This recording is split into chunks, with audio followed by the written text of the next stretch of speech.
Et nouvelle édition du journal sur TV Fil 78. Au cours du prochain quart d'heure, nous allons faire le point sur l'essentiel de l'actualité locale. Voici les principaux titres de ce mardi 27 septembre 2016.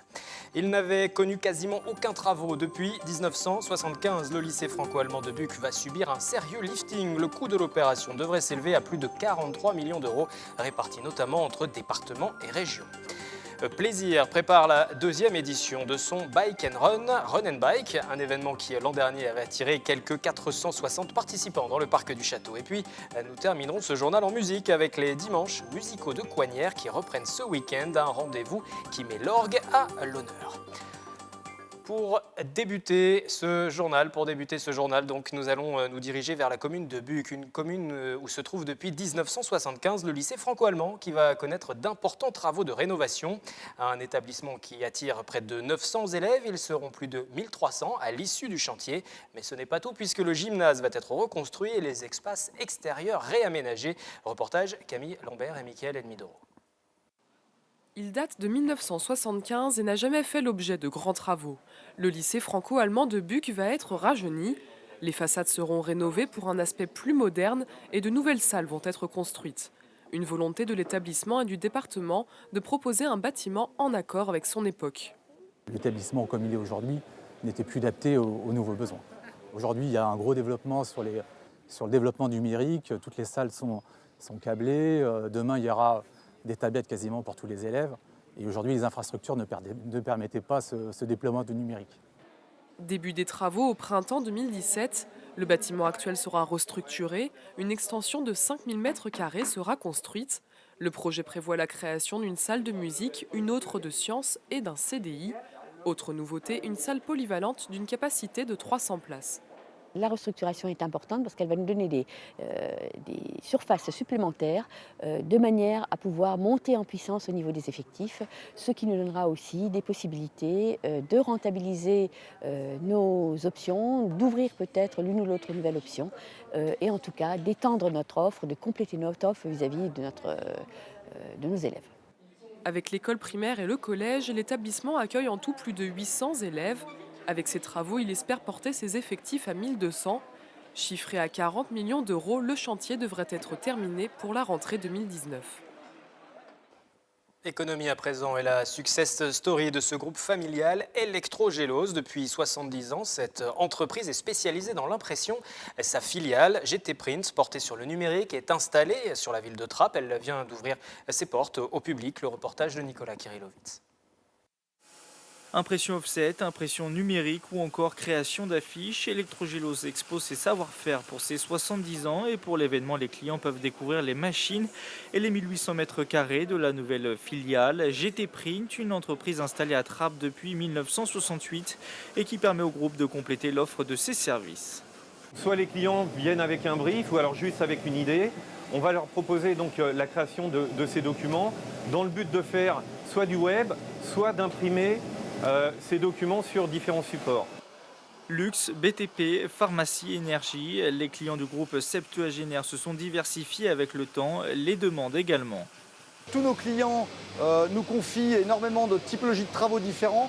Ces travaux vont de la créa, l'impression offset pour des gros volumes, des volumes moyens, voire des volumes à un exemplaire, et dans des formats aussi atypiques qu'un tout petit format, une forme de découpe particulière ou du très grand format.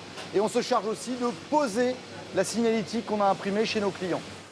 Le groupe Electrogélos compte désormais 300 salariés, dont 45 pour sa filiale Trappiste, une filiale qui réalise jusqu'à 7 millions d'euros annuels de chiffre d'affaires.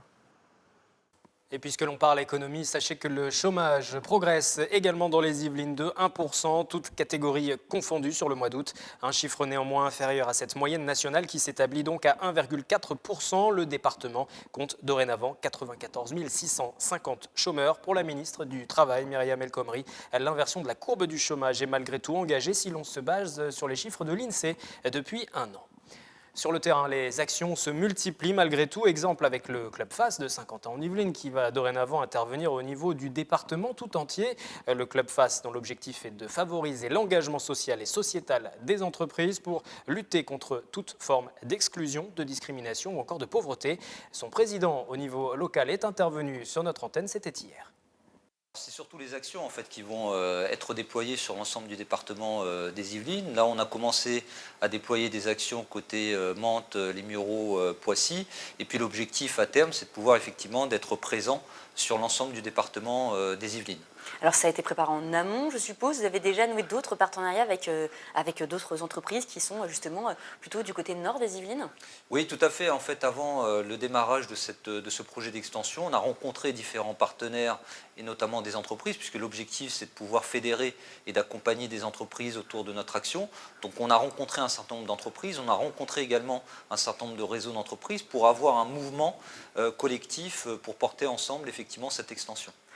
Entretien à revoir en intégralité sur notre site internet grâce au replay. 2 informations politiques à présent à vous donner. Sachez tout d'abord que le député des Yvelines, UDI, Arnaud Richard, va remettre dans les prochains jours un rapport sur l'accueil des migrants. Ce sera Emmanuel Cos et Claude Barthelone. L'élu plaide notamment pour un partage des difficultés avec une répartition des migrants au niveau national et des quotas par région. Pour les encadrer, Arnaud Richard souhaite aussi faire appel aux unités du génie de l'armée, les associations étant débordées, précise-t-il. Et puis à Voisin, le Bretonneux, l'adjoint délégué aux finances Charles de Batz vient de remettre sa démission au maire. L'élu qui dénonce de mauvaises pratiques, je cite, contraires à son éthique personnelle. La maire Alexandra Rosetti qui évoquerait également des désaccords sur la façon de mener la politique des ressources humaines, notamment avec cet élu. Un nouvel adjoint aux finances sera en tout cas désigné lors du conseil municipal de ce 27 septembre.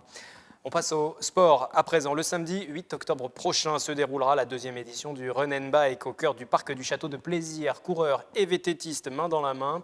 Osman Vanderde et Mickaël Elmidoro pour cette présentation de l'événement. La Run and Bike est de retour à Plaisir. Avec 460 participants lors de la première édition, la municipalité a décidé de renouveler l'expérience et des nouveautés sont à prévoir. Nous avons augmenté la distance, donc nous sommes passés à 15 km. Le 12 km, au départ, nous avions fait ça pour rester quand même sur un point moyen, pour pas qu'il y ait trop de difficultés et pour pouvoir attirer justement des participants. Bon, suite au retour d'expérience, nous avons jugé utile d'augmenter la distance, passer à 15 km, ce qui reste quand même une bonne moyenne. Le concept du Run and Bike remporte un tel succès que plusieurs villes l'ont déjà organisé, comme Versailles ou encore Morpas. Cette course, vous pouvez la faire en vélo ou à pied.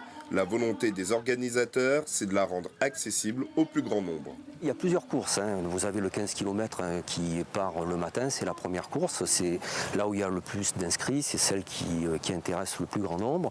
Ensuite, vous avez une course de 7,5 km qui est pour les jeunes de 14 à 18 ans et pour les adultes aussi, qui permet d'avoir aussi des équipes mixtes adultes et adolescents. Et l'après-midi, vous aurez 2 courses pour les enfants qui s'adressent aux enfants, donc une course de 4 km et une autre course de 2 km. La 2e édition du Run and Bike aura lieu le 8 octobre. Si vous souhaitez y participer, rendez-vous sur le site de la mairie de Plaisir.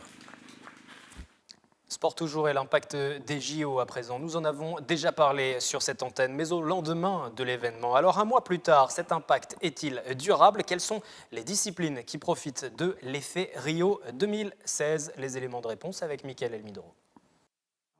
La France a vibré au mois d'août au rythme des Jeux Olympiques avec 40 millions de téléspectateurs en audience cumulée sur l'ensemble de la compétition.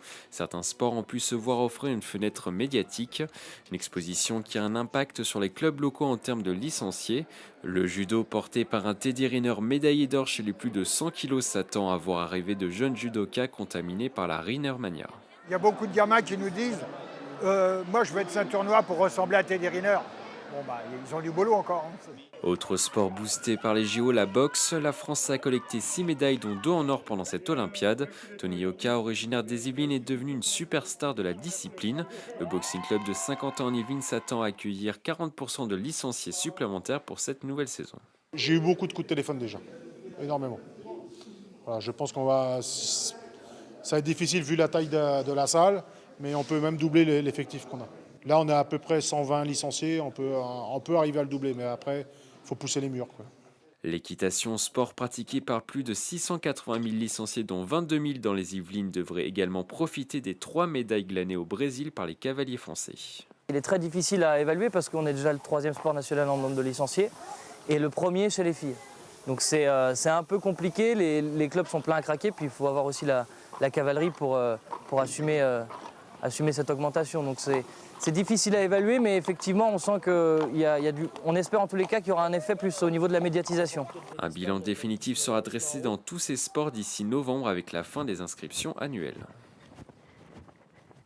Pour terminer ce journal, un peu de musique. À présent, depuis près de 20 ans, l'association des Amis de l'Orgue de Coignères propose des concerts pour cette saison 2016-2017. 5 rendez-vous autour de l'orgue au sein même de l'église de la commune que vous voyez sur ces images. Cela va débuter ce dimanche 2 octobre avec le trio Aquila. Écoutez Jean-Yves Espier, c'est le président de l'association. Il est au micro de Mélanie Poquet. Ce qu'on veut montrer, c'est que ce n'est pas qu'un instrument d'église. C'est un instrument à part entière. Certains parlent du roi, disent l'orgue, c'est le roi des instruments.